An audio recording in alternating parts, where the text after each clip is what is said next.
Hello guys, आपका हमारे परीक्षा बिंदु चैनल पर स्वागत है।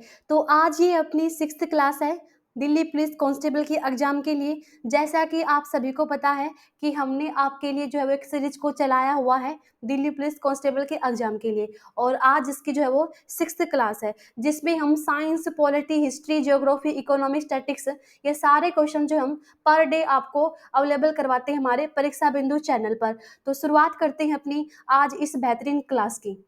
फर्स्ट क्वेश्चन है, निम्नलिखित में से माउंट एवरेस्ट की चोटी पर पहुंचने वाली पहली भारतीय महिला जो है वो कौन थी? तो जो माउंट एवरेस्ट की चोटी पर पहुंचने वाली प्रथम भारतीय महिला कौन थी भाई? बछेंद्री पाल। जो बछेंद्री पाल है ये प्रथम भारतीय महिला थी जिन्होंने विश्व की सबसे ऊंची चोटी माउंट एवरेस्ट को जो है वो फतेह किया था। और किस वर्ष में फतेह किया था भाई इन्होंने? 1984 में माउंट एवरेस्ट की जो है वो ऊंचाई को जो इन्होंने क्या किया था भाई? फतेह किया था। और बात करें जो माउंट एवरेस्ट है क्या है? तो विश्व की सबसे ऊंची पर्वत चोटी कौन सी है अपनी? माउंट एवरेस्ट है। और इसकी हाइट के बारे में बात करें तो इसकी हाइट कितनी है भाई? 8,848.86 मीटर क्या है इसकी? तो ये इसकी हाइट है। और किन दो देशों में है अपने विद्यमान ये? तो ये अपना विद्यमान है नेपाल के अंदर भी है अपना ये, और चाइना में भी आता है अपनी कौन सी भाई? Mount Everest.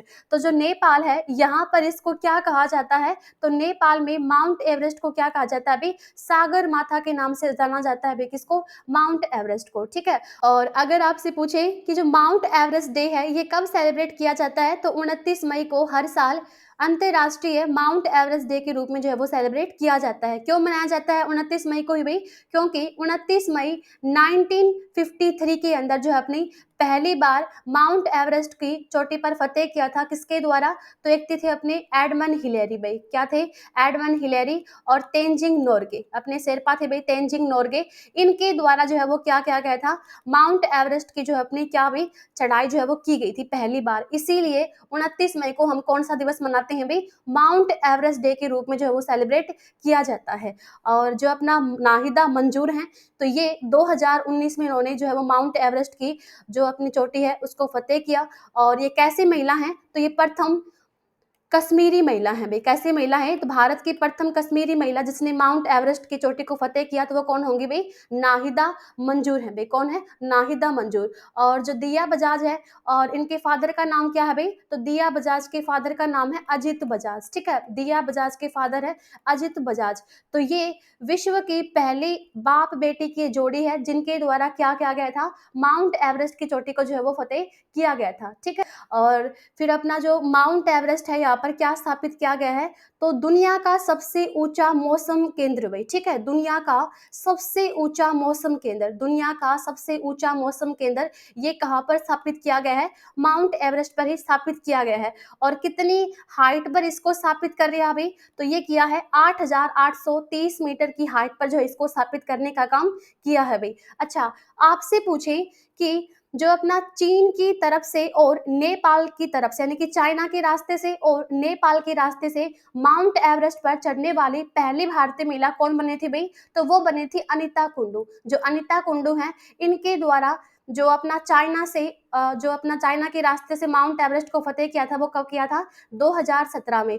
और नेपाल के रास्ते से इन्होंने कब फतेह किया था? 2013 में इन्होंने नेपाल के रास्ते से जो है वो अपनी माउंट एवरेस्ट की चोटी को जो है वो क्या किया था? फतेह किया था भाई। ठीक है। और एक अपनी भारत की महिला है जिनका नाम क्या है? संतोष यादव भाई। क्या नाम है? संतोष यादव।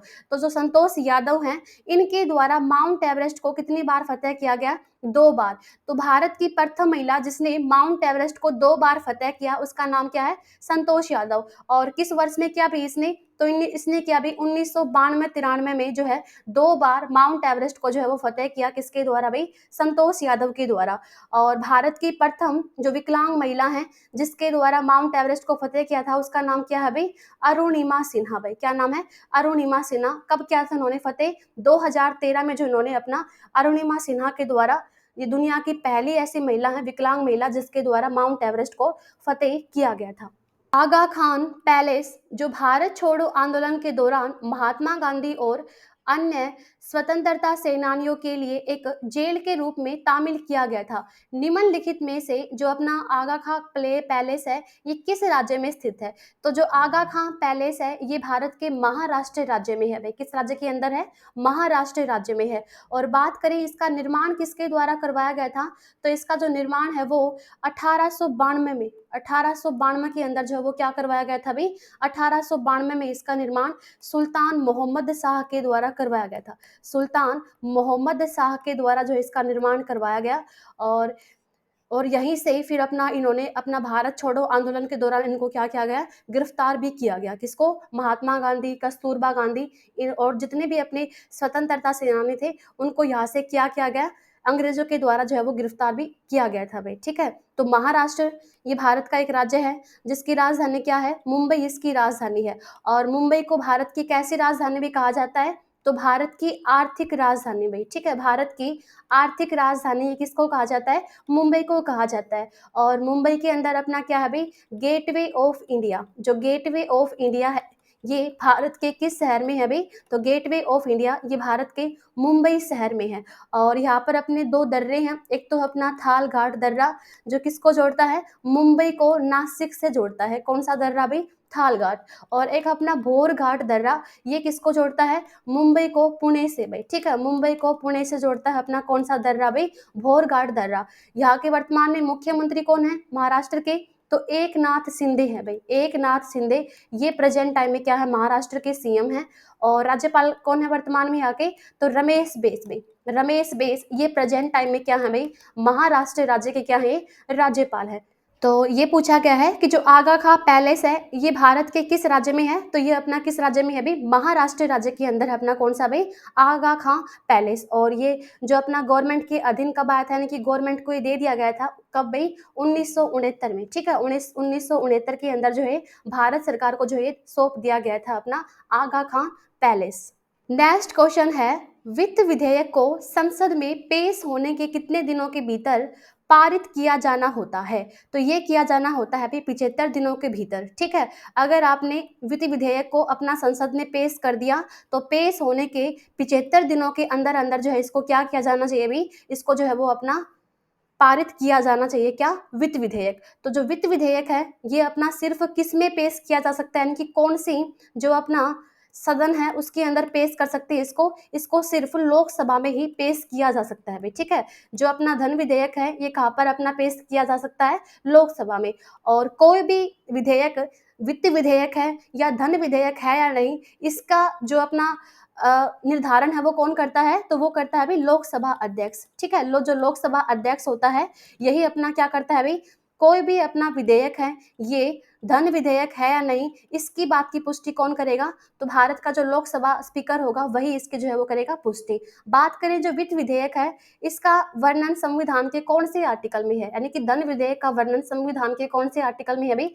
तो आर्टिकल 110 में भाई। ठीक है, जो अपना 110 अनुच्छेद है इसके अंदर कौन से किसका वर्णन है? तो इसके अंदर वर्णन अपना किसका भाई? धन विधेयक का जो है इसके अंदर वर्णन है। और बात करें कि जो प्रेजेंट टाइम में लोकसभा के अध्यक्ष हैं वो कौन है भाई? तो वो कौन है? ओम बिरला है। कौन है? ओम बिरला। ये प्रेजेंट टाइम में क्या है भाई? लोकसभा के अपने अध्यक्ष हैं। और कौन से आर्टिकल के तहत अपना लोकसभा का अध्यक्ष बनता है? तो आर्टिकल 93 भाई, आर्टिकल 93 के तहत अपना क्या बनता है भाई? कोई भी मेंबर है अपना वो लोकसभा अध्यक्ष बनेगा। यानी कि लोकसभा अध्यक्ष और लोकसभा उपाध्यक्ष का वर्णन संविधान के किस आर्टिकल में है? तो आर्टिकल 93 के अंदर जो है वो स्पीकर का वर्णन है। कार्बेट राष्ट्रीय उद्यान निम्नलिखित में से किस राज्य में स्थित है? तो जो जिम कार्बेट राष्ट्रीय उद्यान है ये भारत का पहला राष्ट्रीय उद्यान है और एशिया का भी पहला राष्ट्रीय उद्यान है। तो ये भारत के किस राज्य में है भाई? उत्तराखंड राज्य के अंदर है भाई। तो जो जिम कार्बेट राष्ट्रीय उद्यान है इसकी स्थापना किस वर्ष में हुई थी? तो 1936 में जो है वो जिम कार्बेट राष्ट्रीय उद्यान की जो है वो स्थापना की गई थी। और भारत में जो अपना टाइगर प्रोजेक्ट है, टाइगर प्रोजेक्ट ये कब लॉन्च किया गया था भाई? 1973 में। तो 1973 में जो टाइगर प्रोजेक्ट है वो कहाँ से लॉन्च किया गया था? तो वो किया गया था भाई जिम कार्बेट राष्ट्रीय उद्यान से। पहले इसका नाम क्या होता था? Hailey national park.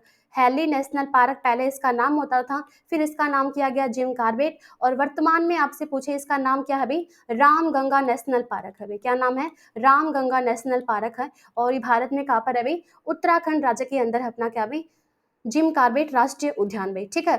और उत्तराखंड में अपना एक तो है नंदा देवी राष्ट्रीय उद्यान, ये कहाँ पर है, तो ये है अपना उत्तराखंड के अंदर। और एक फूलों की घाटी राष्ट्रीय उद्यान भाई, फूलों की घाटी राष्ट्रीय उद्यान, ये भी कहाँ पर है, तो ये भी अपना है कहाँ पर, उत्तराखंड राज्य के अंदर ही है, ठीक है। और आपसे पूछे कि विश्व का पहला नेशनल पार्क कौन सा है, तो वो कौन सा होगा भाई, तो वो होगा येलो स्टोन। जो येलो स्टोन है ये विश्व का पहला नेशनल पार्क है। और येलो स्टोन कहाँ पर है, तो येलो स्टोन है अपना अमेरिका देश के अंदर। और इसकी स्थापना कब की गई थी, और येलो स्टोन की जो स्थापना है वो किस वर्ष में की गई थी, 1872 में भाई, 1872 में स्थापना की गई। जो कहाँ पर है, अमेरिका के अंदर है अपना कौन सा पार्क भाई, येलो स्टोन पार्क। ये विश्व का पहला पार्क है, अपना राष्ट्रीय उद्यान है भाई, ये पहला कौन सा, येलो स्टोन। और भारत का पहला राष्ट्रीय उद्यान और एशिया का प्रथम राष्ट्रीय उद्यान कौन सा है अपना, तो वो कौन सा है भाई, जिम कॉर्बेट राष्ट्रीय उद्यान। और आपसे पूछें कि प्रेजेंट टाइम में भारत के कौन से राष्ट्रीय उद्यान में सबसे ज्यादा टाइगर हैं, तो वो कौन से राष्ट्रीय उद्यान में है भाई, तो वो है अपने कौन से में, जिम कॉर्बेट राष्ट्रीय उद्यान में जो है वो क्या है भाई, सबसे ज्यादा क्या है, टाइगर जो है वो प्रेजेंट है, ठीक है। और टाइगर प्रोजेक्ट कब आया था भारत में, 1973 में ये आया था। और टाइगर दिवस कब मनाया जाता है, वर्ल्ड टाइगर डे, विश्व बाघ दिवस, तो ये सेलिब्रेट किया जाता है अभी 29 जुलाई को। कब मनाया जाता है, 29 जुलाई को। और प्रेजेंट टाइम में भारत के अंदर कितने टाइगर रिजर्व हो चुके हैं, तो 54 टाइगर रिजर्व हो चुके हैं अपने भारत के अंदर प्रेजेंट टाइम में। मृदा का पीएच मान किसको जोड़कर बढ़ाया जा सकता है, तो जो मृदा है इसका पीएच मान हम चुना पत्थर को ऐड करके जो है इसका पीएच मान को हम बढ़ा सकते हैं। यानी कि अगर ये अपना अम्लीय नेचर का हो रखी है अपनी अमृदा, तो उसको हम बेसिक नेचर में कैसे बनाएंगे, तो अगर उसके अंदर हम चुना पत्थर को ऐड कर देंगे तो उसका जो पीएच मान है वो अपना किससे अधिक हो जाएगा भाई, 7 से अधिक जो है वो इसका पीएच मान हो जाएगा भाई, ठीक है। यानी कि जिन मिट्टी के अंदर अम्लीयता ज्यादा होती है तो उस अम्लीयता को दूर करने के लिए, और जो भी अपनी अम्लीयता से जुड़ी समस्याएं हैं उनको दूर करने के लिए उसमें क्या ऐड किया जा सकता है, तो वो अपना चुना पत्थर को जो उसके अंदर ऐड किया जा सकता है। और इसके साथ में जो चुना पत्थर होता है ये मिट्टी को आवश्यक पोषक तत्व भी जो है प्रदान करता है, ठीक है। कौन से पोषक तत्व ये प्रदान करता है अभी, तो ये करता है अपना कैल्शियम और कौन सा भी, मैग्नीशियम, ठीक है। तो मृदा का पीएच मान जो हम वो कैसे बढ़ा सकते हैं, तो मृदा के अंदर हम चुना पत्थर को ऐड करके इसका पीएच मान जो हम बढ़ा सकते हैं। यहाँ पर अपना बात हुई है पीएच की, तो पीएच की फुल फॉर्म क्या होगी भाई, तो पीएच का फुल फॉर्म होती है पावर ऑफ हाइड्रोजन, या फिर अपना पोटेंशियल ऑफ हाइड्रोजन, या फिर इसको बोल सकते हो पोटेंशियल ऑफ हाइड्रोजन भाई, ठीक है। और पीएच स्केल की खोज किसके द्वारा की गई थी भाई, तो पीएच स्केल की खोज की गई थी सोरेनसेन नाम के व्यक्ति के द्वारा, सोरेनसेन नाम के साइंटिस्ट के द्वारा पीएच की खोज की गई, जिसके ऊपर अपना अंकित होता है 0 से लेकर अपना 14 तक नंबर। और जब अपना 7 होता है तो वो अपना ना ही तो एसिडिक होता है और ना ही अपना बेसिक होता है भाई, जब अपना पीएच मान कितना होता है, 7 होता है। जैसे अपना आसुत जल है भाई, आसुत जल का पीएच मान कितना होता है डिस्टिल वाटर का, तो वो होता है 7, क्योंकि उसके अंदर अपना क्या नहीं होते, कोई भी आयन प्रेजेंट नहीं होते, तो वो अपना किस नेचर का होगा, न्यूट्रल नेचर का होगा भाई। और जैसे ही पीएच मान 7 से कम होता जाता है तो वो अपना किस नेचर का आता है भाई, एसिडिक नेचर का आता जाता है, ठीक है। और जैसे ही अपना पीएच मान 7 से ज्यादा होता है तो उसका नेचर कैसा होता है भाई, तो उसका नेचर हो जाता है बेसिक नेचर, ठीक है। तो यहाँ पर बेसिक नेचर कैसे होगा, जब अपना पीएच मान 7 से ज्यादा आएगा भाई। जैसे पीएच मान आपसे पूछे ब्लड का पीएच मान कितना होता है भाई, तो ब्लड का पीएच मान होता है 7.4, ये किसका पीएच मान होता है, अपने ब्लड का पीएच मान होता है ये, ठीक है। ब्लड का पीएच मान कितना होता है भाई, 7.4, ये अपना ब्लड का पीएच मान होता है। और आपसे पूछें कि जो अपने स्ट्रॉन्ग एसिड हैं और स्ट्रॉन्ग बेस हैं वो कौन से हैं, तो स्ट्रॉन्ग एसिड के बारे में बात करें तो HCl जो है वो क्या है, सबसे स्ट्रॉन्ग एसिड है, इसका पीएच मान अपना 0 होता है, ठीक है। और सबसे स्ट्रॉन्ग बेस कौन सा है, तो वो अपना कौन सा बेस, सोडियम हाइड्रोक्साइड, ये सबसे अपना स्ट्रॉन्ग बेस है। और इसका पीएच मान कितना होता है भाई, तो 14 इसका क्या होता है भाई, पीएच मान होता है। किस नीति में आर्थिक परिमाणों को विनियमित करने के लिए केंद्रीय बैंक के नियंत्रण में मौद्रिक साधनों के उपयोग का उल्लेख है? तो ये किसके अंदर है उसका उल्लेख? तो मौद्रिक नीति के अंदर इसका उल्लेख है भाई, ठीक है। जो मौद्रिक नीति है उसके अंदर किसका उल्लेख है भाई? जो भी अपने सेंट्रल बैंक यानी कि आरबीआई के द्वारा जब अपना मौद्रिक नीति को जारी किया जाता है तो उसके अंदर मौद्रिक साधन जैसे अपना रेपो रेट हो गया, अपना रिवर्स रेपो रेट हो गया, सीआरआर हो गया, ठीक है। ये सारी रेट को जारी करता है अपना मौद्रिक नीति के तहत। क्यों करता है? क्योंकि अपने देश के अंदर जो भी अपना अर्थव्यवस्था है उसको कंट्रोल करने के लिए जो इसको जारी किया जाता है हर 2 महीने में। तो यानी कि 1 साल में आरबीआई के द्वारा कितनी बार मौद्रिक नीति को जो है वो जारी किया जाता है? तो वो किया जाता है भाई अपना कितनी बार? साल में 6 बार भाई। कितनी बार भाई? साल में 6 बार जो अपनी मौद्रिक रिपोर्ट को जारी किया जाता है। और आपसे पूछे जो मौद्रिक नीति अपनी समिति होती है इसका अध्यक्ष कौन होता है अभी? तो वही होता है जो आरबीआई का गवर्नर होता है। तो आरबीआई की गवर्नर कौन है प्रेजेंट टाइम में? तो शक्तिकांत दास भाई, ठीक है। शक्तिकांत दास ये प्रेजेंट टाइम में क्या है? अपने आरबीआई के गवर्नर है। कौन से भी नंबर के गवर्नर है भाई? ये 25वें नंबर के गवर्नर है अपने कौन भाई? शक्तिकांत दास भाई, ठीक है। तो जैसे आपसे पूछे कि रेपो रेट प्रेजेंट टाइम में भारत की कितनी है? तो कितनी है भाई? 6.5%। 6.5% प्रेजेंट टाइम में क्या है? भारत की रेपो रेट है। और जो अपना राजकोषीय नीति होती है ये तो जब अपना वित्त मंत्रालय के द्वारा अपना बजट पेश किया जाता है ना तो उसके दौरान प्रस्ताव के दौरान अपनी नीति बनाई जाती है। कौन सी भाई? राजकोषीय नीति। नेक्स्ट क्वेश्चन है हथनी कुंड बांध निम्नलिखित में से किस नदी पर बनाया गया है? तो जो हथनी कुंड बांध है ये बना हुआ है अपना किस नदी पर? यमुना नदी पर बना हुआ है अपना कौन सा बांध भाई? हथनी कुंड बांध। और किस राज्य में है भाई ये? हरियाणा राज्य के अंदर है। हरियाणा राज्य में यमुनानगर जिले के अंदर बना हुआ है हथनी कुंड बांध अपना यमुना नदी पर। और किसके लिए बनाया गया था इसको? सिंचाई की पूर्ति के लिए भाई, ठीक है। सिंचाई की पूर्ति के लिए जो है इस बांध का निर्माण किया गया था हथनी कुंड बांध का भाई, ठीक है। और महानदी पर कौन सा बांध है? हीराकुंड बांध भाई।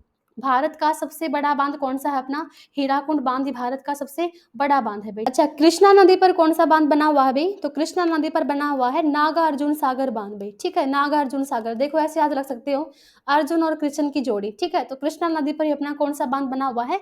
नागार्जुन सागर बांध। और एक बांध अपना कौन सा भाई? श्री सैलम बांध भाई। श्री सैलम बांध ये भी अपना किस नदी पर है? कृष्णा नदी पर है। और कावेरी नदी पर कौन सा है अपना? तो कावेरी नदी पर है अपना कौन सा भाई? एक तो अपना मैट्टूर बांध भाई। कौन सा बांध है? मैट्टूर बांध है अपना किस नदी पर? कावेरी नदी पर। और एक अपना है कृष्णराज सागर बांध भाई। कृष्णराज सागर बांध।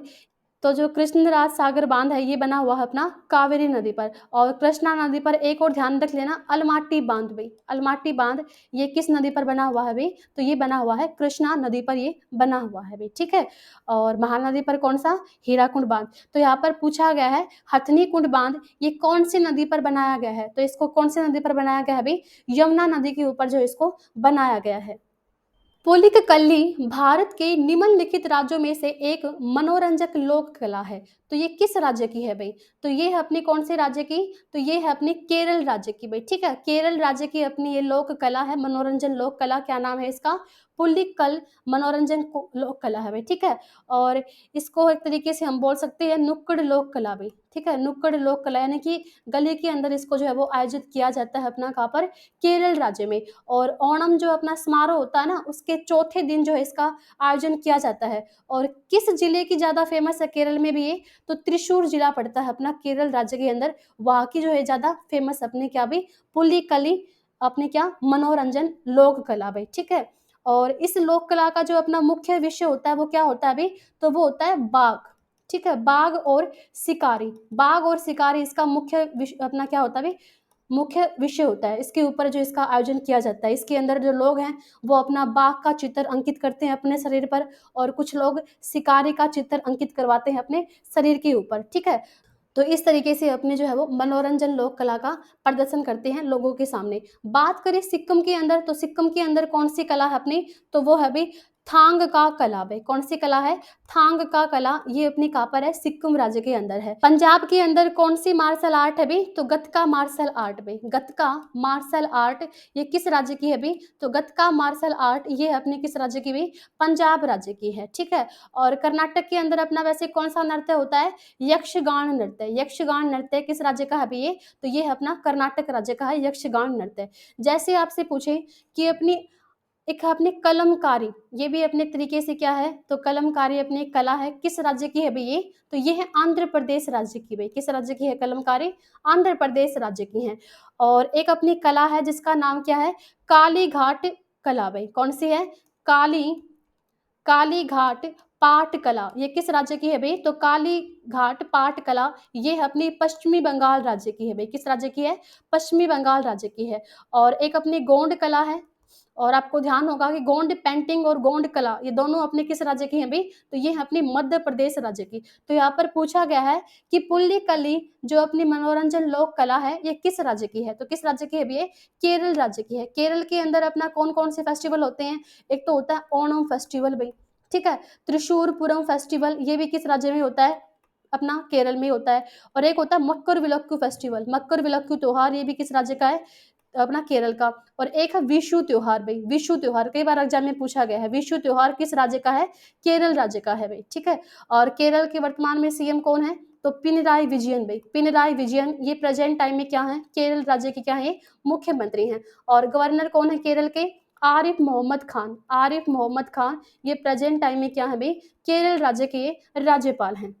कैंडेला निम्नलिखित में से किस आधार मात्रा की एसआई यूनिट है भाई? तो ये किसकी है अपनी कैंडेला? तो ये है अपना ल्यूमिनस इंटेंसिटी की, ल्यूमिनस तीव्रता की जो अपनी एसआई यूनिट है वो क्या होगी भाई? तो उसकी एसआई यूनिट है कैंडेला भाई। लंबाई की जो अपनी एसआई यूनिट है वो क्या है? तो वो है भाई मीटर। और द्रव्यमान की अपनी एसआई यूनिट क्या है भाई? तो वो है किलोग्राम। और तापमान की एसआई यूनिट क्या है भाई? तो वो है अपनी केल्विन की। यहाँ पर दे रखा अपना टाइम की एसआई यूनिट क्या है? सेकंड है। और लेंथ की एसआई यूनिट क्या है? अपनी मीटर है। मास की यानी कि द्रव्यमान की क्या होगी? किलोग्राम होगी। और इलेक्ट्रिक करंट की अपनी एसआई यूनिट क्या है? एम्पियर है। और जो अपना टेम्परेचर है उसकी एसआई यूनिट दिल्ली पुलिस के अंदर ही पूछा गया था, तो इसकी एसआई यूनिट क्या होगी? केल्विन होगी। और जो अपना अमाउंट ऑफ सब्सटेंस है इसकी इकाई क्या होगी भाई? तो मोल होगी। और लुमिनस इंटेंसिटी की हमने अभी पढ़ाई है, तो इसकी इकाई क्या होगी भाई? तो इसकी एसआई यूनिट होगी अपनी क्या? कैंडेला।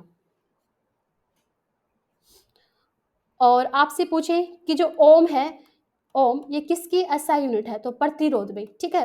प्रतिरोध की जो एसआई यूनिट है वो क्या है भाई? तो प्रतिरोध की एसआई यूनिट क्या होगी अपनी? ओम होगी भाई। और एक आपसे पूछ ली वोल्ट ये किसकी एसआई यूनिट है भाई? तो जो वोल्ट है किसकी है? विद्युत विभव की, विद्युत विभव की जो एसआई यूनिट है वो क्या है भाई? तो वो है अपनी वोल्ट। और सीमेंस, सीमेंस ये अपनी किसकी एसआई यूनिट है? तो ये है अपनी विद्युत चालन की भाई, विद्युत चालन की जो अपनी एसआई यूनिट है वो क्या होगी भाई? सीमेंस होगी। और अपनी जो इलेक्ट्रिक करंट है उसकी क्या होगी? उसकी होगी एम्पियर। मार्केट स्टेबलाइजेशन स्कीम मौद्रिक प्रबंधन के लिए एक उपकरण है जो निम्नलिखित वर्षों में शुरू किया गया था, यानी कि कौन से वर्ष में जो है अपना मार्केट स्टेबलाइजेशन स्कीम मौद्रिक प्रबंधन के लिए यूज किया गया था? तो इसका यूज किया गया था भाई 2004 में भाई, ठीक है। 2004 के अंदर जो इसका यूज किया गया था भाई। और इसको किसके द्वारा यूज किया गया था भाई? तो आरबीआई के द्वारा जो इसको शुरू किया गया था। और किसके लिए किया गया था? तो अर्थव्यवस्था में जो अपनी धन की आपूर्ति है उसका प्रबंधन करने के लिए जो इसका प्रयोग किया गया था। तो किस वर्ष में शुरू हुई थी भाई अपनी ये? तो ये मार्केट स्टेबलाइजेशन स्कीम मौद्रिक प्रबंधन के लिए तो ये शुरू की गई थी भाई 2004 में। 1999 में क्या हुआ था भाई? तो आपको ध्यान हो 26 जुलाई 1999 में, 26 जुलाई 1999 में जो है अपना क्या हुआ? कारगिल पर विजय प्राप्त की गई, ठीक है। तो कारगिल विजय दिवस कब मनाया जाता है? 26 जुलाई को मनाया जाता है कारगिल विजय दिवस भाई, ठीक। और 2009 में क्या हुआ था? तो जो अपना गंगा डॉल्फिन है, गंगा डॉल्फिन इसको भारत का क्या बना दिया गया था? तो भारत का राष्ट्रीय जलीय जीव बना दिया गया था। किसको? गंगा डॉल्फिन को। कब बनाया गया था भाई? 2009 के अंदर इसको जो है वो बनाया गया था। भारत का राष्ट्रीय जलीय जीव बनाया गया था गंगा डॉल्फिन को 2009 के वर्ष में। और राष्ट्रीय गंगा डॉल्फिन दिवस अपना कब मनाया जाता है, यानी कि राष्ट्रीय डॉल्फिन दिवस कब मनाया जाता है, 5 अक्टूबर को। भाई ध्यान रख लेना, राष्ट्रीय डॉल्फिन दिवस कब मनाया जाता है भाई, 5 अक्टूबर। आपसे पूछे डॉल्फिन प्रोजेक्ट कब आया, तो ये भी अपना किस वर्ष में आया था भाई, 2009 में ही डॉल्फिन प्रोजेक्ट जो है भारत में आया था भाई। निम्नलिखित में से किस वर्ष में सर जॉन लॉरेंस ने आधिकारिक रूप से शिमला को ब्रिटिश साम्राज्य की ग्रीष्मकालीन राजधानी जो है वो घोषित किया था? तो इनके द्वारा इसको कब घोषित किया गया था भाई, 1864 में। जो सर जॉन लॉरेंस हैं, इनके द्वारा शिमला को ब्रिटिश साम्राज्य की आधिकारिक तौर पर ग्रीष्मकालीन राजधानी जो है वो घोषित किया गया था। शिमला, आपको पता है ये किस राज्य की राजधानी है भाई, हिमाचल प्रदेश की राजधानी है शिमला। और कैसी राजधानी है, ग्रीष्मकालीन राजधानी है अपनी क्या भी, शिमला।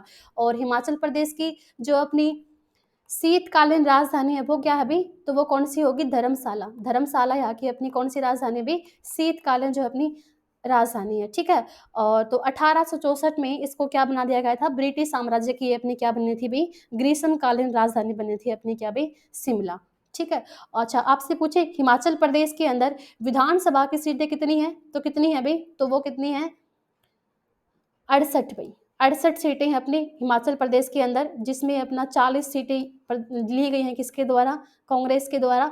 और प्रेजेंट टाइम में यहाँ पर सीएम अपने कांग्रेस के ही हैं, कौन भाई, सुखविंदर सिंह सुक्खू। सुखविंदर सिंह सुक्खू ये प्रेजेंट टाइम में क्या है भाई, हिमाचल प्रदेश के मुख्यमंत्री हैं। और राज्यपाल कौन है हिमाचल प्रदेश के, तो राज्यपाल कौन है भाई, शिव प्रताप शुक्ल। शिव प्रताप शुक्ल ये प्रेजेंट टाइम में अपने क्या है, हिमाचल प्रदेश के राज्यपाल है। भारत का पहला जो अपना एलपीजी 100% एलपीजी पाने वाला भारत का प्रथम राज्य कौन सा है भाई, तो वो अपना कौन सा होगा, वो होगा भाई हिमाचल प्रदेश। और हिमाचल प्रदेश राज्य के अंदर कौन कौन से नेशनल पार्क हैं, तो एक अपना पिन घाटी नेशनल पार्क भाई। पिन घाटी नेशनल पार्क कहाँ पर है, हिमाचल प्रदेश में है। और एक है अपना हिमालय नेशनल पार्क भाई। हिमालय नेशनल पार्क भी कहाँ पर है, तो ये भी है अपना हिमाचल प्रदेश के अंदर है, ठीक है। और ध्यान रख लेना, हिमाचल प्रदेश को भारत का राज्य कब बनाया गया था भाई, 25 जनवरी 1971 को। 25 जनवरी 1971 को भारत का राज्य बनाया गया था किसको भाई, हिमाचल प्रदेश को जो है वो 25 जनवरी 1971 को भारत का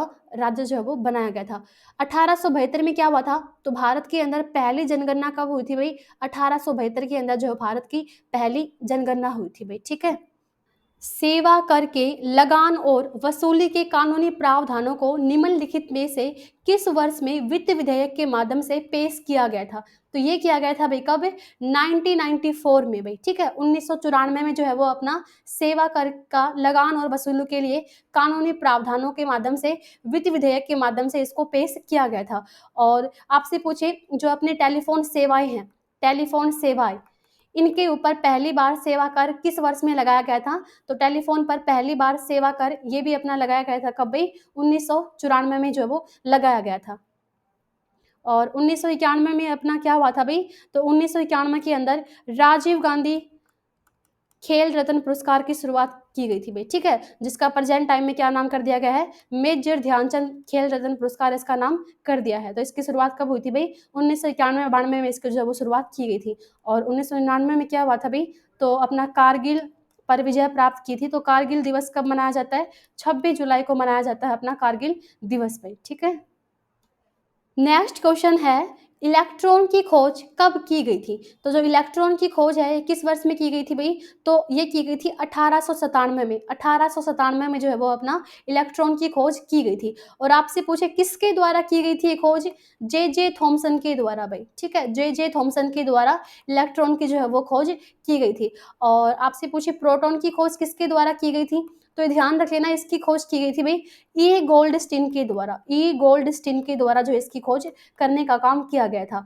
और फिर इसका जो नामकरण है प्रोटॉन का, वो किसके द्वारा दिया गया था, रदरफोर्ड के द्वारा भाई इसका नामकरण दिया गया था। लेकिन खोज किसने की थी अपनी प्रोटॉन की, ई गोल्डस्टीन के द्वारा जो है प्रोटॉन की खोज की गई थी। और किस वर्ष में की गई थी, 1886 में भी जो है वो प्रोटॉन की खोज की गई थी। और न्यूट्रॉन, न्यूट्रॉन की खोज किसके द्वारा की गई थी, जेम्स चैडविक के द्वारा। जेम्स चैडविक के द्वारा जो है वो न्यूट्रॉन की खोज की गई। और किस वर्ष में की गई थी, 1931 में जेम्स चैडविक के द्वारा जो है वो न्यूट्रॉन की खोज की गई थी भाई, ठीक है। तो यहाँ पर पूछा गया है इलेक्ट्रॉन की खोज कब की गई थी, 1897 में। आपसे पूछें कि जो अपना इलेक्ट्रॉन है इसके ऊपर आवेश कितना होता है, चार्ज कितना होता है, तो ध्यान रख लेना वो होता है भाई 1.6021 10⁻⁻19 गुलाम भाई। ये अपना माइनस में इलेक्ट्रॉन के ऊपर इतना चार्ज होता है, -1.6021 इंटू 10⁻⁻19 गुलाम। और आपसे पूछे प्रोटॉन पर कितना चार्ज होता है, तो प्रोटॉन पर अपना होता है प्लस, ठीक है, तो प्लस 1.6021 इंटू 10⁻⁻19 गुलाम। और आपसे पूछे न्यूट्रॉन पर कितना चार्ज होता है, तो न्यूट्रॉन पर कोई भी चार्ज नहीं होता भाई, ठीक है, नो चार्ज अपना न्यूट्रॉन भाई, न्यूट्रॉन पर अपना क्या नहीं होता, कोई भी चार्ज नहीं होता भाई, ठीक है। निम्नलिखित में से किस राजवंश के शासक को भारतीय इतिहास का स्वर्ण काल कहा जाता है, तो ये कहा जाता है भाई गुप्त वंश के शासक काल को भाई। जो अपना गुप्त वंश था इसके शासन काल को हम किसके नाम से जानते हैं, स्वर्ण काल के नाम से जानते हैं भाई। किसके नाम से जानते हैं, स्वर्ण काल के नाम से जानते हैं। क्यों जानते हैं, क्योंकि गुप्त साम्राज्य के दौरान जो है अपना विज्ञान हो गया, प्रौद्योगिकी हो गया, इंजीनियरिंग हो गया, कला भाषा हो गया, साहित्य हो गया, तर्क गणित हो गया, खगोल विज्ञान हो गया, इन सभी का जो विकास है वो किसके अंदर हुआ था, कौन से वंश के अंदर, ज्यादातर गुप्त वंश के अंदर। इसीलिए इसको क्या कहा जाता है, तो स्वर्ण काल कहा जाता है अपना किसको भी, गुप्त वंश को। और गुप्त वंश की स्थापना किसके द्वारा की गई थी भाई, श्री गुप्त के द्वारा। श्री गुप्त के द्वारा किसकी स्थापना की गई थी भाई, तो श्री गुप्त के द्वारा जो है वो गुप्त वंश की जो है वो स्थापना की गई थी, ठीक है। और इसके अपने एक शासक थे जिसका नाम क्या था भाई, चंद्रगुप्त द्वितीय। चंद्रगुप्त द्वितीय इसके अपने एक प्रसिद्ध शासक थे, कौन भाई, चंद्रगुप्त द्वितीय। और इनके समय पर ज़्यादा अपना जो एक तरीके से विज्ञान का, कला का और अपना जो दर्शन है उसको ज़्यादा बढ़ावा मिला था, ठीक है, इसीलिए इसको स्वर्ण काल कहा जाता है अपना गुप्त वंश को। तो जो अपना चंद्रगुप्त द्वितीय है इनके शासन काल में अपना एक चीनी यात्री आया था जिसका नाम क्या है भाई, जिसका नाम है फाहियान, ठीक है, ये आया था चंद्रगुप्त द्वितीय के शासन काल में। और एक अपना क्या भाई, समुद्रगुप्त। समुद्रगुप्त इनको क्या कहा जाता है, तो भारत का नेपोलियन कहा जाता है अपना किसको भी, समुद्रगुप्त को भारत का नेपोलियन जो है वो कहा जाता है। प्रतिहार वंश इसकी स्थापना किसके द्वारा की गई थी भाई, तो हरिचंद्र के द्वारा, हरिचंद्र, राजा हरिचंद्र के द्वारा प्रतिहार वंश की स्थापना की गई थी। और लोधी की जो लोधी वंश है इसकी स्थापना किसके द्वारा की गई थी भाई, बहलोल लोधी के द्वारा, बहलोल लोधी के द्वारा इसकी स्थापना की गई। जिसका अंतिम शासक कौन होता है, इब्राहिम लोधी होता है, जो अपना पानीपत के प्रथम युद्ध में क्या होता है भाई, मारा जाता है। और कौन जीतता है वहां पर, तो वो वहां पर जीतता है अपना बाबर। फिर अपना सल्तनत डायनेस्टी जो अपना वो खत्म हो जाती है और फिर अपना कौन सा वंश शुरू हो जाता है, मुगल वंश जो है वो शुरू हो जाता है। और सेन राजवंश इनके द्वारा पश्चिमी बंगाल के ऊपर जो वो शासक किया था काफी लंबे समय तक। तो सेन व राजवंश के अपने जो प्रथम थे वो कौन थे भाई, तो वो थे सामंत सेन में, ठीक है, सामंत सेन ये अपने प्रथम क्या थे, तो ये प्रथम इसके राजा थे सेन राजवंश के भाई, ठीक है। तो यहाँ पर पूछा गया है भारतीय इतिहास का स्वर्ण काल ये किसको कहेंगे हम, गुप्त वंश को कहेंगे। और आपसे पूछें कि साहित्य काल ये किसको कहा जाता है, तो जो अकबर का जो काल था उसको हम किसके नाम से जानते हैं भाई, साहित्य का काल के नाम से जो है वो जानते हैं, यानी कि यहाँ पर अपना सबसे ज्यादा इसी के शासन के दौरान जो है अपना साहित्य की रचनाएं हुई थी काफी, ठीक है।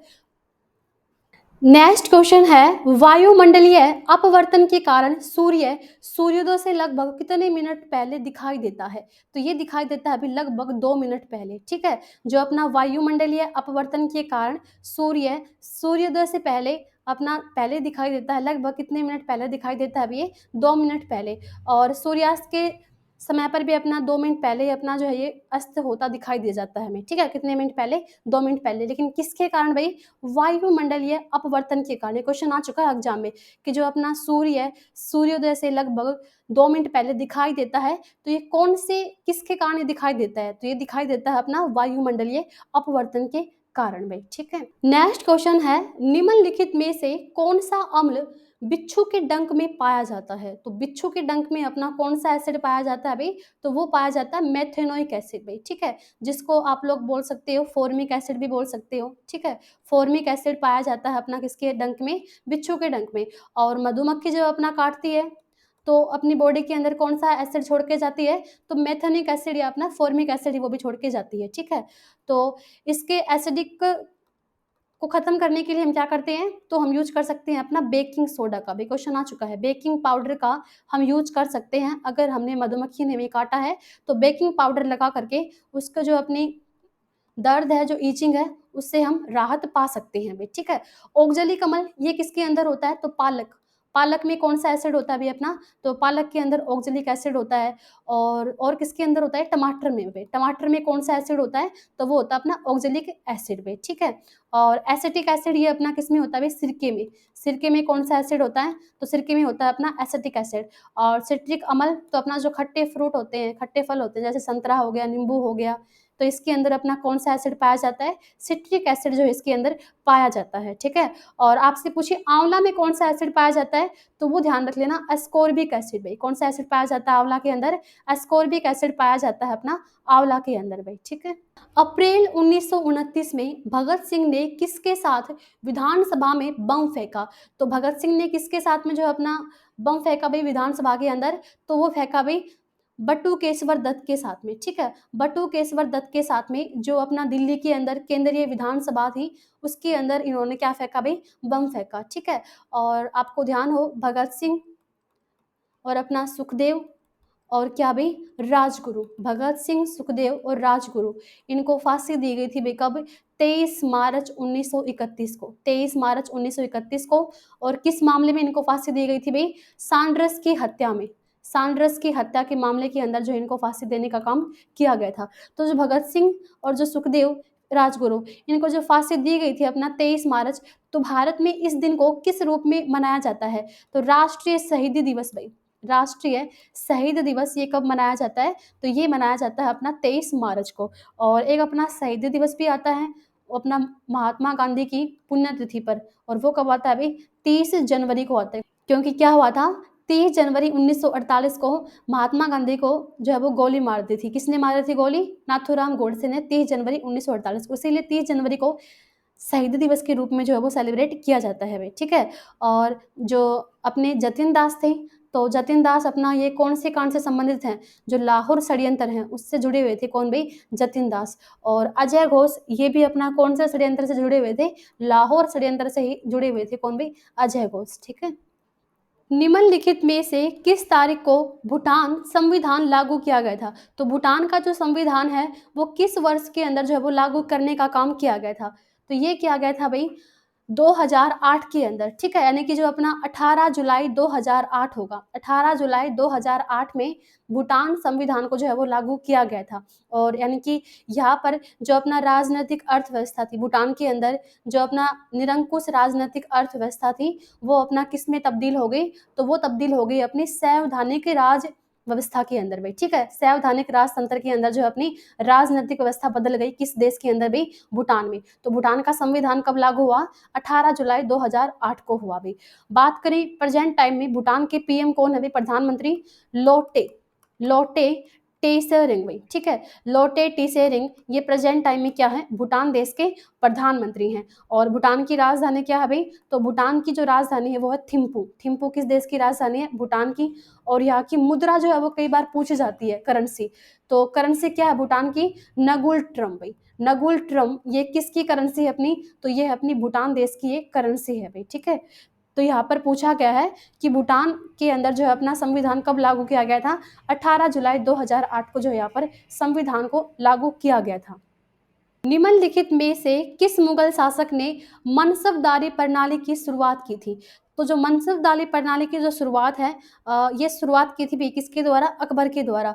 और ये मनसबदारी प्रणाली किससे संबंधित थी, तो मुगल के अंदर जो अपना सैन्य संगठन था और नागरिक प्रशासन, उसके लिए इसको बनाया गया था, किसको, मनसबदारी प्रणाली को बनाया गया था, ठीक है। और जो अकबर थे इनके द्वारा पानीपत का कौन सा युद्ध लड़ा गया था, तो पानीपत का दूसरा युद्ध भाई, पानीपत का दूसरा युद्ध ये किस किस के बीच में हुआ था भाई, अकबर और हेमू के बीच में हुआ था, जिसको किसके द्वारा जीता गया, अकबर के द्वारा ही जीता गया था। और एक अपना हल्दी घाटी का युद्ध होता है, हल्दी घाटी का युद्ध, ठीक है। तो हल्दी घाटी का युद्ध कब होता है, 1576 में। और उसमें भी अपना कौन जीतते हैं भाई, अकबर ही जीतते हैं। औरंगजेब, औरंगजेब जो है अपना एक कट्टर शासक थे औरंगजेब। और इनको क्या कहा जाता है, इनको कहा जाता है जिंदा पीर भी, क्या कहा जाता है, जिंदा पीर कहा जाता है किसको, औरंगजेब को। और औरंगजेब के द्वारा कौन से सिख जो गुरु हैं उनकी हत्या करवाई थी इन्होंने, तो इन्होंने करवाई थी भाई सिखों के 9वें गुरु, ठीक है। सिखों के जो अपने 9वें गुरु थे कौन भाई, गुरु तेग बहादुर, गुरु तेग बहादुर, इसकी हत्या करवाई थी किसके द्वारा भाई, तो वो करवाई थी औरंगजेब के द्वारा। और इसी के द्वारा बीवी का मकबरा भाई, बीवी का मकबरा ये कहाँ पर है अपना, महाराष्ट्र के संभाजी नगर के अंदर है बीवी का मकबरा। किसके द्वारा बनवाया गया था, औरंगजेब के द्वारा बनवाया गया था। बाबर जो अपना मुगल शासक की, इसके द्वारा नींव रखी गई थी मुगल वंश की, ठीक है। तो इसके द्वारा पानीपत का प्रथम युद्ध लड़ा गया इब्राहिम लोदी के साथ में, जिसमें ये क्या हो गई, जीता, ठीक है। फिर 1528 में अपना युद्ध होता है चंदेरी का युद्ध मेदिनी रॉय के साथ में, उसमें भी कौन जीतता है, बाबर ही जीतता है।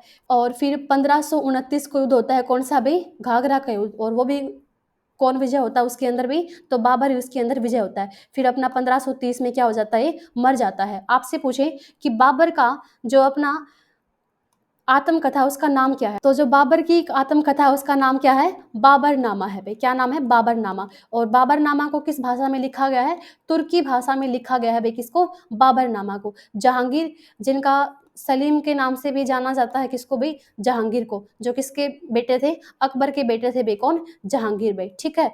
और जहांगीर के समय पर ही दो अंग्रेज अधिकारी भारत में आए थे। एक तो आए थे थॉमस रो भाई, ठीक है। थॉमस रो, ये किसके शासक काल में आए थे, तो ये आए थे जहांगीर के शासक काल में भारत के अंदर आए थे वे, कौन, थॉमस रो। नेक्स्ट क्वेश्चन है, एचडीएफसी बैंक का मुख्यालय निम्नलिखित में से किस शहर में स्थित है। तो जो अपना एचडीएफसी बैंक है ये कहाँ पर है भाई, मुंबई के अंदर इसका मुख्यालय है, ठीक है। एचडीएफसी बैंक का मुख्यालय कहाँ पर है, मुंबई में। और वर्तमान में बात करें एचडीएफसी का अध्यक्ष कौन है वर्तमान में, तो वो है भाई शशिधर जगदीशन।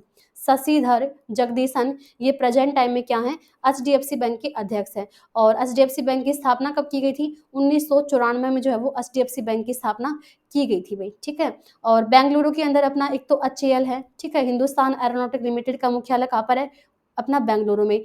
और इन्फोसिस, इसका मुख्यालय भी कहाँ पर है, बेंगलुरु में है। इसरो का मुख्यालय भी कहाँ पर है, तो भारत की जो स्पेस एजेंसी है क्या, इसरो, इसका मुख्यालय भी कहाँ पर है भाई, बेंगलुरु के अंदर जो इसका मुख्यालय है, ठीक है। और राष्ट्रीय संग्रहालय भारत में कहाँ पर है, तो राष्ट्रीय संग्रहालय भारत में कहाँ पर है भाई, नई दिल्ली के अंदर अपना राष्ट्रीय संग्रहालय भाई, ठीक है। और राष्ट्रीय कृषि अनुसंधान भी कहाँ पर है, तो राष्ट्रीय कृषि अनुसंधान संस्थान भी अपना कहाँ पर है, दिल्ली में। तो यहाँ पर पूछा गया है एचडीएफसी बैंक का मुख्यालय कहाँ पर है, मुंबई में। मुंबई में और कौन कौन सी बैंक का मुख्यालय, आपसे पूछे एसबीआई का बैंक का मुख्यालय कहाँ पर है, मुंबई में है। आरबीआई का मुख्यालय भी कहाँ पर है, मुंबई में है। पंजाब नेशनल बैंक का मुख्यालय भी कहाँ पर है, मुंबई के अंदर ही अपना पंजाब नेशनल बैंक का मुख्यालय। नेक्स्ट क्वेश्चन है, हाल ही में पीएम मोदी के द्वारा लॉन्च यूरिया गोल्ड मिट्टी में किसकी कमी को दूर करेगा। तो सीकर के अंदर जो है यूरिया गोल्ड को लॉन्च किया गया भारत के प्रधानमंत्री नरेंद्र मोदी के द्वारा।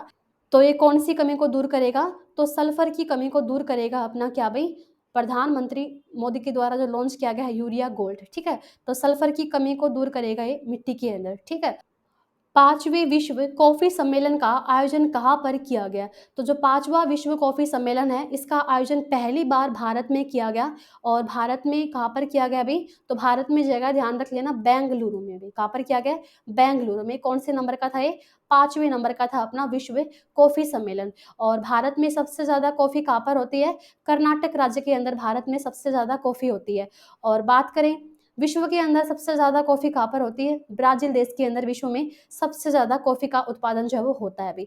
आपसे पूछें जो अपना पांचवा विश्व कॉफी सम्मेलन है इसका जो अम्बेसडर है वो किसको बनाया गया था, तो वो बनाया गया था भाई रोहन बोपन्ना को। रोहन बोपन्ना जो अपने टेबल टेनिस के प्लेयर हैं, रोहन बोपन्ना, इनको पांचवें विश्व कॉफी सम्मेलन का ब्रांड एम्बेसडर जो है वो बनाया गया था भी। और ब्राजील में जो अपने कॉफी के मैदान है उसका क्या नाम है, फजेंडा कहा जाता है। ब्राजील में कॉफी के मैदानों को क्या कहा जाता है भाई, तो कॉफी के जो बागान है उनको क्या कहा जाता है, फजेंडा कहा जाता है, ठीक है।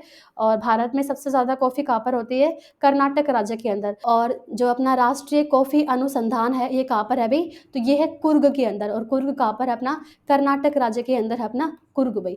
और अरेबिका यहाँ पर अपनी ज़्यादा होती है, अरेबिका ये अपनी किसकी एक किस्म है, तो ये किस्म है अपनी किसकी भाई, कॉफ़ी की जो ये किस्म है भाई अपनी अरेबिका। और भारत में सबसे ज़्यादा चाय का उत्पादन कहाँ पर होता है, तो भारत में सबसे ज़्यादा चाय का उत्पादन होता है असम राज्य के अंदर भाई। कहाँ पर होता है, असम। और टैनिन अपना किसके अंदर पाया जाता है, टैनिन केमिकल, तो ये पाया जाता है अपना चाय के अंदर भाई।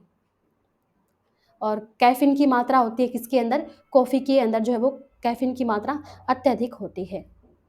कॉरपोरेट ऋण बाजार विकास कोष यानी कि अपना क्या होगा भाई, तो ये होगा यूनिट्स ऑफ कॉरपोरेट डेब्ट मार्केट डेवलपमेंट फंड। तो इसकी स्थापना करने की जो घोषणा है वो किसके द्वारा की गई है भाई, तो वो की गई है सेबी के द्वारा भाई। जो सेबी है इसकी फुल फॉर्म क्या होगी, security exchange, security exchange board of India भाई, ठीक है, security exchange board of India, ये अपना सेबी। तो इसके द्वारा जो है अपनी घोषणा की गई है कि ये किसकी स्थापना करेगा, कॉरपोरेट ऋण बाजार विकास कोष की जो है वो स्थापना की जाएगी सेबी के द्वारा। और सेबी की पहली महिला अध्यक्ष कौन है भाई, माधवीपुरी बुच भाई, कौन है, माधवीपुरी बुच, ये सेबी की पहली महिला क्या है भाई, अध्यक्ष हैं, ठीक है। एसबीआई, और एसबीआई अपना स्टेट बैंक ऑफ इंडिया है, इसकी स्थापना कब हुई थी भाई, 1955 में इसकी स्थापना की गई थी। आरबीआई, इसकी स्थापना कब हुई थी, 1 अप्रैल 1935 को आरबीआई की स्थापना हुई। और एचडीएफसी की स्थापना कब हुई, 1994 में जो है वो एचडीएफसी बैंक की स्थापना की गई थी। और सेबी की स्थापना कब हुई थी वैसे, 1988 में भाई, ठीक है। और वैधानिक निकाय कब बनाया गया था इसको, 1992 में जो इसको वैधानिक निकाय बनाया गया था। तो सेबी की पहली महिला अध्यक्ष ध्यान रख लेना कौन है भाई, माधवीपुरी बुच भाई, कौन है, माधवीपुरी बुच, ये सेबी की पहली महिला अध्यक्ष हैं। तो अभी सेबी के द्वारा कॉरपोरेट ऋण बाजार विकास कोष की स्थापना करने की घोषणा की है भाई। नेक्स्ट क्वेश्चन है, अमेजन इंडिया ने देश के पहले फ्लोटिंग स्टोर का उद्घाटन कहाँ पर किया, यानी कि जो अपना तैरता हुआ स्टोर है उसका उद्घाटन अमेजन इंडिया के द्वारा कहाँ पर किया गया है, तो ये किया गया है भाई डल झील में, डल झील। और डल झील कहाँ पर है भाई, तो ये पड़ती है जम्मू कश्मीर के अंदर अपनी कौन सी भी डल झील, ठीक है। और जो अपना जम्मू कश्मीर है इसके अंदर और कौन सी झील है भाई, वुल्लर झील, भारत की सबसे बड़ी मीठे पानी की झील कौन सी है भाई, तो वो कौन सी है, वुल्लर झील है। और डल झील भी कहाँ पर है, जम्मू कश्मीर। आपको ध्यान हो एसबीआई के द्वारा तैरता हुआ एटीएम भी स्थापित किया था यहाँ पर, कौन से झील पर भाई, डल झील पर ही एसबीआई के द्वारा तैरता हुआ एटीएम भी जो है वो स्थापित किया गया था। लोकटक झील भारत में कहाँ पर है, मणिपुर के अंदर है लोकटक झील, जिसके ऊपर एकमात्र तैरता हुआ नेशनल पार्क है कौन सा भाई, काबुल लामझाओ नेशनल पार्क कहाँ पर है, मणिपुर के अंदर लोकटक झील पे है। अष्टमुडी झील ये कहाँ पर है अभी, केरल के अंदर है अष्टमुडी झील। और चिल्का झील ये भारत की अपनी खारे पानी की झील है सबसे बड़ी, और ये कहाँ पर है अभी, उड़ीसा राज्य के अंदर है। और भारत की प्रथम रामसर साइट भी कौन सी है, चिल्का झील। और रामसर साइट कब बनी थी, 1981 में भारत की पहली रामसर साइट बनी थी चिल्का झील, जो भारत के किस राज्य में है, उड़ीसा राज्य के अंदर है। बेरोजगार युवाओं के लिए सीखो कमाओ योजना किस राज्य ने शुरू की, यानी कि जो अपना जो भी युवा है पहले अपना सीखो, ठीक है, कुछ अपना जो भी उनका स्किल है, ठीक है, उस स्किल को कम्प्लीटली अपना सीखो और उसके बाद में अपना आजीविका को शुरू करो। तो सीखो कमाओ योजना ये शुरू की है भाई किस राज्य के द्वारा, मध्य प्रदेश राज्य के द्वारा भाई, किस राज्य के द्वारा शुरू की गई है, मध्य प्रदेश राज्य के द्वारा जो इसको शुरू किया गया है, ठीक है। तो मध्य प्रदेश इसकी राजधानी क्या है अभी, तो मध्य प्रदेश की राजधानी अपनी क्या, भोपाल इसकी राजधानी है। और मध्य प्रदेश के सीएम कौन है प्रेजेंट टाइम में, शिवराज सिंह चौहान भाई, शिवराज सिंह चौहान ये प्रेजेंट टाइम में क्या है अपने मध्य प्रदेश के क्या है, ये सीएम है भाई, ठीक है। और यहाँ के गवर्नर कौन है, तो छंगू पटेल भाई, मंगू भाई छंगू भाई पटेल प्रेजेंट टाइम में क्या है, तो यहाँ के राज्यपाल हैं भाई। अच्छा, मध्य प्रदेश में अपना एक राष्ट्रीय उद्यान है जो काफी फेमस है, वो ध्यान रख लेना, कोनो राष्ट्रीय उद्यान भाई, कोनो राष्ट्रीय उद्यान, क्योंकि भारत में जो अपने चीते लाए गए हैं तो वो किस राष्ट्रीय उद्यान में लेके आए गए हैं भाई, कोनो राष्ट्रीय उद्यान में जो है वो लाए गए हैं, ठीक है। तो कहाँ पर पड़ता है अपना मध्य प्रदेश में। और भारत में सबसे ज्यादा बाघ कहाँ पर पाए जाते हैं भाई, तो बाघ पाए जाते हैं अपने मध्य प्रदेश राज्य के अंदर। और भारत में सर्वाधिक नेशनल पार्क वाला राज्य भी कौन सा है अपना, तो सर्वाधिक नेशनल पार्क पाए जाते हैं अपने मध्य प्रदेश के अंदर। जैसे एक नेशनल पार्क फेमस है अपना बांधवगढ़, बांधवगढ़ नेशनल पार्क कहाँ पर है अभी, तो ये अपना मध्य प्रदेश में। पेंच नेशनल पार्क हो गया अपना, ये भी कहाँ पर है, मध्य प्रदेश के अंदर ही है भाई, ठीक है। और झारखंड में कौन सा नेशनल पार्क है, Betla national park, Betla national park कहाँ पर है, झारखंड राज्य के अंदर। और उड़ीसा में कौन सा है, तो भीतरकनिका नेशनल पार्क भाई, भीतरकनिका नेशनल पार्क उड़ीसा में है। और एक है अपना Simlipal national park, Simlipal national park कहाँ पर है, उड़ीसा राज्य के अंदर है भाई, ठीक है। और उत्तर प्रदेश में कौन सा नेशनल पार्क है, Dudhwa national park, Dudhwa national park Bharat में कहाँ पर है अभी, उत्तर प्रदेश राज्य के अंदर है। तो सीखो कमाओ योजना ये किसके द्वारा शुरू की गई थी, मध्य प्रदेश राज्य के द्वारा जो है वो सीखो कमाओ योजना को शुरू किया था भाई। और ये अपने भारत में आयोजित प्रमुख सम्मेलन और बैठक है। एक बार देख लेते हैं इनको। 108वां भारतीय विज्ञान कांग्रेस, इसका आयोजन कहाँ पर किया गया? नागपुर में इसका आयोजन किया गया। 22वां विश्व सतत विकास शिखर सम्मेलन, यानी कि जो अपना 80 है, इसका आयोजन कौन कर रहा है? आपकी बार भारत ही कर रहा है, ठीक है। 8वां रायसीना संवाद 2023, इसका आयोजन कहाँ पर हुआ? नई दिल्ली में हुआ। वैश्विक बाजरा यानी कि श्री अन्न सम्मेलन, इसका आयोजन कहाँ पर किया गया? नई दिल्ली के अंदर इसका आयोजन किया गया। B20 समिट इंडिया 2023, इसका आयोजन कहाँ पर हुआ? यानी कि बिजनेस 20, इसका आयोजन हुआ नई दिल्ली में। 14वां वर्ल्ड स्पाइस कांग्रेस, मसाला कांग्रेस, इसका आयोजन कहाँ पर हुआ? मुंबई में। और हल्दी सम्मेलन ये भी कहाँ पर हुआ था? मुंबई के अंदर हुआ था। अर्बन 20 मेयरल शिखर सम्मेलन, इसका आयोजन हुआ भाई अहमदाबाद और गांधीनगर में। पहला वैश्विक बौद्ध शिखर सम्मेलन नई दिल्ली के अंदर इसका आयोजन किया गया। दूसरी महिला 20 अंतरराष्ट्रीय बैठक, इसका आयोजन हुआ जयपुर राजस्थान में। संरचनात्मक अखंडता पर जो अपना आइकॉन्स 2023, इसका आयोजन कहाँ पर किया गया था भाई? तमिलनाडु के मामल्लपुरम के अंदर इसका आयोजन किया गया था। तो ये थी अपनी आज की क्लास और आई होप आप सभी को पसंद आई होगी, आपने काफ़ी इंजॉय किया होगा पढ़ते समय। और अगर आप हमारे परीक्षा बिंदु चैनल पर नए हो और अभी तक अगर आपने हमारे चैनल को सब्सक्राइब नहीं किया, तो प्लीज़ हमारे चैनल को सब्सक्राइब कीजिए और अपने दोस्तों के साथ में इसको शेयर कीजिए। Thank you.